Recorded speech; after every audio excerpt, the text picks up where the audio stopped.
kepentingan politik yang ingin membuat situasi menjadi kacau. A'udzubillahi samil alim minasyaitonir la'inir rajim. Bismillahirrahmanirrahim. Aqulu lakum ayyuhal ikhwah, assalamualaikum warahmatullahi wabarakatuh. Allahumma sholli ala Muhammad wa ali Muhammad fataqabbal syafa'atahu fi ummatih warfa' darajatah. Para pemirsa Hikmah.tv yang dirahmati Allah Subhanahu wa taala, bertemu kembali dengan saya Busyairi Ali pada acara Renungan Hikmah di channel Hikmah.tv. Saudara-saudaraku sekalian yang dirahmati Allah Subhanahu wa taala, beberapa bulan di Indonesia teriakan-teriakan PKI semakin menggema. Bahkan di tengah-tengah pandemi COVID-19 ini, di mana kita sangat dianjurkan untuk menjaga jarak, untuk memakai masker, jangan banyak berkumpul, jangan banyak berkerumun, dalam rangka untuk memutus rantai pandemi COVID-19 ini. Akan tetapi justru di tahun 2020 ini, terkhusus beberapa bulan yang lalu, kita banyak melihat atau dipertontonkan dengan sebuah kenyataan bahwa banyaknya kelompok mengadakan demo, mengadakan pertemuan yang berkerumun. Di antaranya adalah deklarasi kami, Koalisi Aksi Menyelamatkan Indonesia, yang dideklarasikan di tengah-tengah pandemi COVID-19. Saudara-saudaraku sekalian yang dirahmati Allah Subhanahu wa taala, tetapi saya tidak membahas itu.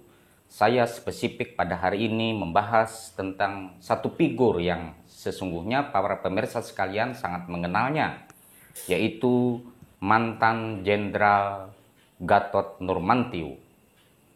Dia adalah mantan Panglima TNI di era Presiden Joko Widodo. Saudara-saudaraku sekalian rahimakumullah, di tahun 2016 mantan Panglima TNI ini, Pak Gatot, pernah menyatakan ketika pada waktu itu isu-isu PKI sedang menggema di tanah air, dia dalam sebuah pernyataannya mengatakan bahwa komunis dan tenaga kerja asing dihembuskan untuk adu domba dan pecah belah bangsa. Ini yang dikatakan oleh Pak Gatot pada tahun 2016. Namun di 2020 Pak Gatot Nurmantio dia juga mengatakan, Jenderal Gatot Nurmantio mengaku dia telah mencium kebangkitan komunis sejak tahun 2008.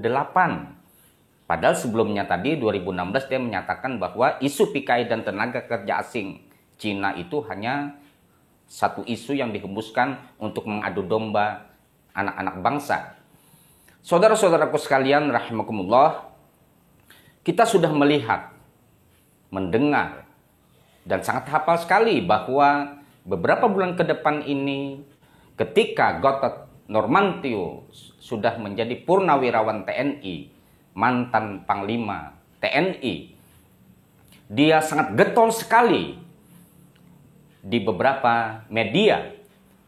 Bahkan dia telah bergabung dengan organisasi kami, LSM kami, dan dia mengatakan bahwa indikasi PKI muncul itu sangat besar sekali, sehingga boleh dibilang Pak Gatot ini adalah salah satu deklarator yang sangat aktif untuk menyampaikan ke tengah-tengah publik akan bahaya laten Partai Komunis Indonesia.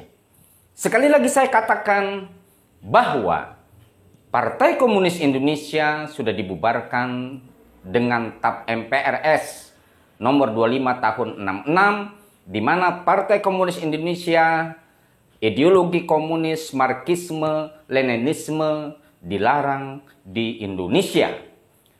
Namun yang paling aneh adalah bahwa teriakan-teriakan Gatot Nurmantio yang mengatakan bahwa dia telah mencium pergerakan PKI itu sejak tahun 2008, pertanyaannya adalah mengapa ketika dia menjabat sebagai Panglima TNI, hal yang demikian itu tidak diurus sedemikian rupa sehingga apa yang dikatakannya memang PKI itu sudah tercium sejak tahun 2008 itu, dia tidak melakukan tindakan untuk melaporkan terhadap pihak-pihak yang berwenang agar PKI yang dimaksudnya tadi betul-betul bisa diusut dan ditangkap gerombolan-gerombolan PKI itu. Dengan pernyataan Pak Gatot Nurmantio ini, masyarakat di tengah-tengah kita, masyarakat Indonesia, terjadi sebuah perbedaan. Seakan-akan apa yang dinyatakan oleh Pak Gatot Nurmantio ini, bukan seakan-akan lagi, ini bisa berpotensi untuk adu domba.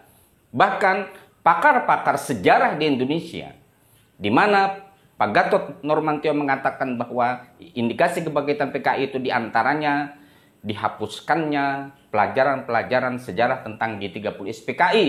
Begitu juga tidak diputarnya lagi atau diwajibkan oleh negara untuk memutar film G30 SPKI yang diproduk oleh Orde Baru. Banyak pakar yang membantah tentang apa yang dikatakan oleh Pak Gatot Nurmantio ini. Di dalam hal ini, saya hanya menyampaikan bahwa apa sebenarnya yang terjadi ketika beliau menjabat sebagai Panglima TNI. Beliau mengatakan bahwa isu-isu komunis dan tenaga kerja asing itu hanya isu yang dilemparkan untuk membuat satu adu domba di tengah-tengah masyarakat. Tetapi pasca beliau purnawirawan, beliau justru getol sekali dan bergabung dengan koalisi aksi menyelamatkan Indonesia, berkampanye ke sana kemari untuk memperingatkan masyarakat tentang kebangkitan PKI. Tetapi tidak ada satu orang pun yang dikatakannya itu yang tertangkap bahwa dia betul-betul adalah seorang PKI yang bergerak untuk membangkitkan kembali ideologi PKI ini di tengah-tengah masyarakat kita Indonesia. Padahal negara kita dengan jelas-jelas sudah membuat sebuah undang-undang bahwa PKI tersebut adalah partai terlarang, di mana kita sudah memiliki kekuatan hukum bahwa komunis di Indonesia ini dilarang secara undang-undang. Saya pribadi menyarankan terhadap Pak Gatot Nurmantio ini agar dia memposisikan diri sebagai bapak bangsa, agar dia memposisikan diri sebagai seorang tokoh yang menghadiahkan sesuatu yang indah di masyarakat, yang mewariskan sesuatu hal yang layak dia dijadikan sebagai bapak bangsa. Jangan sampai menyeret dirinya ke gelanggang politik praktis, sehingga apa-apa yang dikatakannya itu sangat besar muatannya dengan muatan politis. Lebih-lebih banyak orang yang berspekulasi atau yang mengatakan bahwa beliau mencari panggung, beliau ingin mengorbitkan dirinya beserta CS-CS-nya, bagaimana dia untuk berjalan nantinya Pilpres 2024. Itulah yang terjadi di tengah-tengah masyarakat kita, khususnya di media sosial.